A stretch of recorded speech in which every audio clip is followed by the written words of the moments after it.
예, 한일 군사 비밀 정보 보호 협정이죠. 말 그대로 지소미아인데요. 이게 이제 General Security of Military Information Agreement잖아요. 그러니까 밀리터리 인포메이션에 대한 어떻게 이제 일반 군사 정보에 대해서 이 안전 장치를 강구할 것을 서로 간에 이 협정문을 통해서 할 거냐 하는 것이 지소미아입니다. 예, 군사 비밀 정보 보호 협정이라고 얘기하죠. 예, 군사비밀 정보보호협정이니까요. 도대체 이제 어떤 종류의 비밀들을 서로 간에 교환할 것인지, 그리고 이제 그 비밀을 교환할 때 누가 당사자가 돼서 그것을 교환할 것인지, 또 그 비밀은 어디에다가 보관을 할 것인지, 폐기는 어떻게 할 것인지, 혹시 잃어버릴 수도 있으니까 그렇게 잃어버렸을 경우에는 어떻게 처리를 할 건지, 그리고 이 협정을 파기할 때는 어떻게 할 건지, 소위 말해서 군사 정보를 어떻게 보호할 것인가 하는 것을 큰 틀에서 규정한 그런 협정이라고 볼 수 있죠. 그래서 이런 내용들이 협정 문안에 지금 들어가 있습니다. 군사비밀 정보보호협정을 체결하자고 맨 처음에 주장했던 것은 사실상 한국이고요.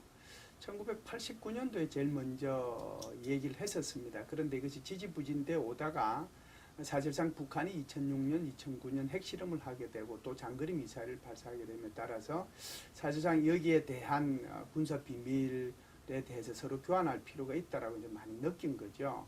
그래서 2010년도에 이 문제를 양국의 국방 외교 쪽에서 이제 인식을 하게 됐고요. 그를 통해 가지고 사실상 좀 진행이 됐었습니다. 그래서 2012년도에 4월 달에 사실상 이 문제에 대해서 가서명도 하고 그해 6월 달에는 어떻게 보면 양국 간의 협정문에 대해서 서명을 하고 교환을 하도록 돼 있었거든요.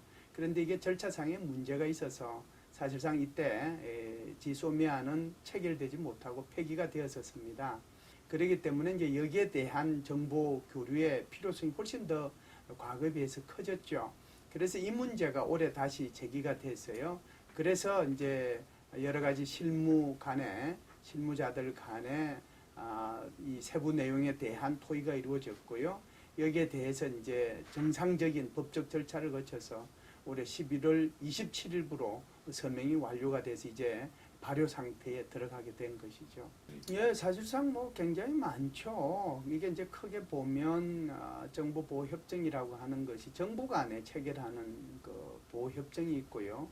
또 우리나라의 국방부와 다른 나라의 국방부 간에 체결하는 군사정보보호약정이라는 게 있습니다. 하나는 이제 정부 간의 체결이기 때문에 그것을 협정이라고 그러고요. 그보다 낮은 수준을 이제 우리는 약정이라고 얘기하는데요.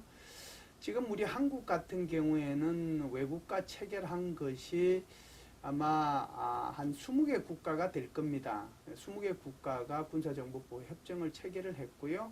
또 국방부 간에 약정을 체결한 국가들이 한 13개, 12개 정도 되고요. 그리고 이제 나토 같은 경우에는 국제기구지 않습니까? 일본과 이번에 하는 것이 처음 하는 것이 아니고요. 여러 개 국가와 하는 그 과정 중에 하나다고 이렇게 생각하시면 될 것 같습니다.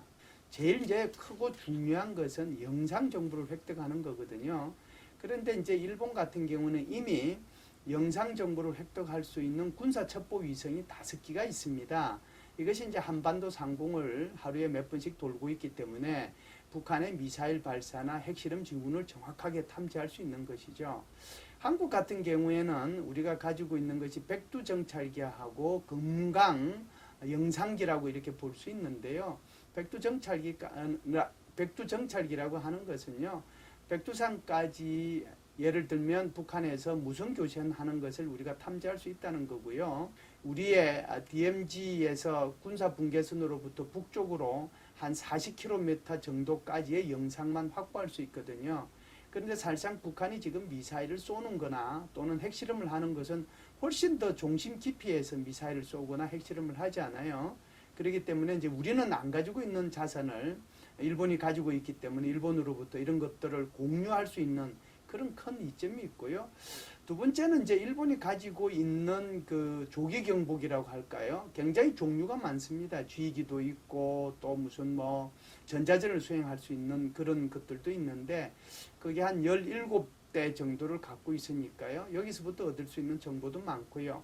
또 북한은 탐지거리가 한 1000km인 레이더를 4개나 가지고 있습니다. 여기서부터도 뭐 얻을 수 있는 정보가 있고요. 아마 이제 더 큰 것은 우리 한국이 가지고 있는 해상 초계기라고 할까요? 우리는 이제 P-30C라고 하는 것을 가지고 있는데 일본 같은 경우에는 최신형 해상 초계기를 가지고 있거든요. 이것이 77대나 있습니다. 그래서 제가 좀 전에 말씀드렸다시피 군사 첩보 위성, 그리고 이제 정찰기, 지휘기, 또 P-30C, 그리고 이제 탐지 레이더로부터 받아들일 수 있는 그런 정보들이 굉장히 많기 때문에 그런 정보들을 우리가 미국을 거치지 않고 활용할 수 있다는 것이 굉장히 큰 장점이죠. 그런 차원에서 지소미아를 체결했다라고 볼 수 있습니다. 예, 사실은 이제 2012년도에 한일 간의 군사 정보 보호 교류 협정, 소위 말하는 지소미아 체결이 무산됐지 않습니까? 그래서 이 문제를 어떻게 해결할 것인가 하는 것을 논의하다가 그렇다라고 하면 한미일 간의 정보 교류를 좀 하는 것이 좋겠다는 생각 속에서 지금 한미일 3국 간의 정보 교류 협정이 체결이 된 거거든요. 그래서 이것이 2014년도 12월 달부로 발효가 됐습니다. 쉽게 말씀을 드리면 우리가 획득한 정보를 미국을 통해서 일본한테 전달하고요. 일본이 획득한 북한 정보를 미국을 통해서 우리가 전달받는데요. 2016년도 현황은 정확하게 안 나와 있습니다. 그런데 2015년도 현황을 보면 결국 이렇게 한미일 삼국 공조를 통해서 우리가 얻었던 정보는 딱 2개밖에 없었습니다. 3월 달에 한 번 있었고요. 한 번은 뭐 6월 달인가 8월 달에 있었는데요.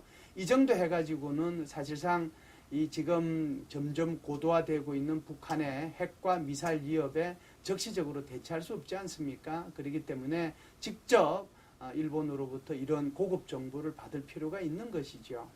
그러니까 정보보호협정을 체결한다고 해서 일본 자위대가 한반도에 진출하는 것을 그 발판을 제공해 준다는 것은 사실상 뭐 이건 말이 안 되는 얘기죠. 우리가 지금 러시아하고도 이 지소미아를 체결했지 않습니까? 그럼 러시아하고 지소미아 체결했다고 그래서 러시아의 한반도에 진입하는 발판을 제공해 주는 것은 아니잖아요. 사실상 일본 자위대가 우리 한반도에 들어오는 것은 한국의 동의를 얻기 전에는 들어오기 힘들고요. 지소미아가 체결됐다고 해서 일본의 자위대, 그러니까 항공 자위대든 또는 해상 자위대든 이 자위대들이 마음대로 대한민국의 영해와 영공을 들락날락거린다라고 하는 것은 말도 안 되는 얘기입니다. 그걸 이제 소위 말하는 KAMD라고 얘기합니다. 코리아 에어 앤 미슬 디펜스라고 하는 뜻이죠. 우리 스스로의 기술, 우리 스스로의 수단, 우리 스스로의 방법을 통해 가지고 대한민국의 영공을 하늘에서부터 날아오는 그런 비행기와 미사일을 방어하겠다는 개념이기 때문에 이것은 일본과 지소미아 체결하고는 아무런 관련이 없다는 걸 말씀을 드리고요. 두 번째는 지금 질문하신 게 한미일 동맹으로 나가는 문제에 대해서 말씀을 하셨는데요. 동맹이라고 하는 것이 그렇게 쉽게 되는 것은 아닙니다. 지소미아를 체결하는 이유는요. 북한에 대한 정보를 우리가 좀 얻고자 하는 거고요. 또 우리가 좀 부족하게 가지고 있는 뭐라고 할까요? 탐지 이런 것들을 통해서 북한의 잠수함의 이동 그리고 북한의 잠수함과 관련된 아주 최신 정보를 좀 많이 획득했으면 좋겠다는 이런 생각이지 무슨 일본과 동맹관계를 형성하겠다라고 하는 것은 전혀 아니거든요. 만일 우리가 한국과 일본과 미국이 동맹관계를 형성한다라고 하면 여기에 대해서 찬성해 줄 우리 국민들은 과연 몇 % 정도 되겠습니까? 제가 볼 때는요. 이 문제는 전혀 지소미아하고 관계도 없고요. 지소미아가 체결됐다고 해서 한미일 동맹을 향한 발판을 구축하는 것도 전혀 아니라는 것을 첨언해 드립니다. 중국의 입장에서 보면 한국이 가능하면 미국과 또는 일본과 어떤 형태로든지 간에 군사협력이나 협조 이런 것들을 안 했으면 이제 바라는 거겠죠. 사실상 지소미아 문제는요. 이번에 일본과 체결이 됐지만 중국과도 체결하자라고 우리가 얘기를 했었습니다. 그런데 그 전에도 중국은 거부를 했고요. 이번 같은 경우에도 다양한 경로를 통해서 일본과도 지소미아를 체결하니 중국과도 체결했으면 좋겠다는 대한민국의 의지를 중국 정부에 알려줬는데요. 중국에서는 여기에 대해서 가타부타 말이 없는 것이죠. 결론적으로 말씀을 드리면 중국은 한국과 좀 심도 깊은 군사 교류를 안 하겠다는 의지를 현재는 가지고 있다라고 봐야 됩니다. 이제 손해 보고 안 보고 하는 그런 문제가 아니고요. 사실상 교류라고 하는 것이 그것이 인적 교류든 무역 교류든 가능하면 입원되는 게 제일 좋잖아요. 그러니까 평행을 유지하는 게 가장 좋은데요.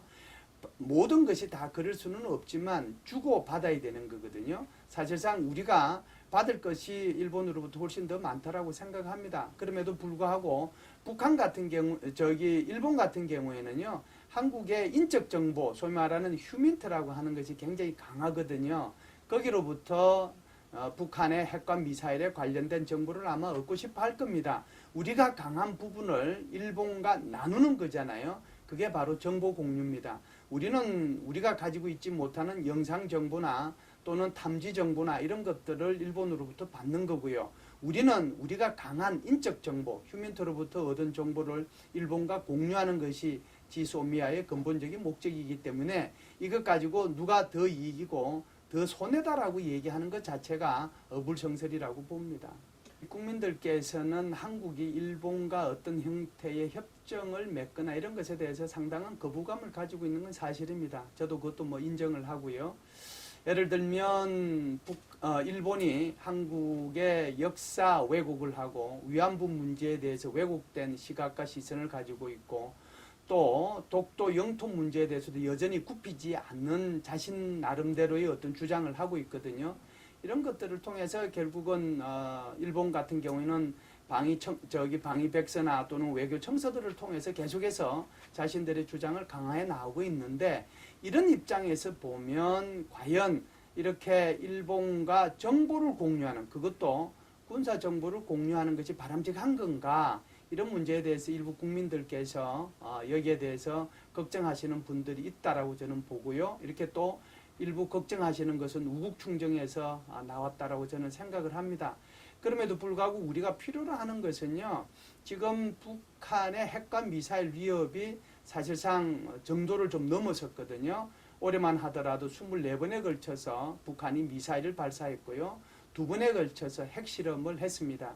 지금 현재 한국은 북한의 핵 그림자 속에서 살고 있다고 할 정도로 북한의 핵미사일은 대한민국 안보에 심각한 위협을 주고 있기 때문에 이런 위협에 조금이라도 정확하고 신뢰성 있고 또 적시성 있게 대처하기 위해서는 이 일본으로부터의 정보 공유가 굉장히 필요하다고 봐야죠. 그래서 국가 안보의 관점에서 국가 이익의 관점에서 보면 역사와 안보는 조금 냉철하게 분리해서 접근하고 대응할 필요가 있다고 봅니다.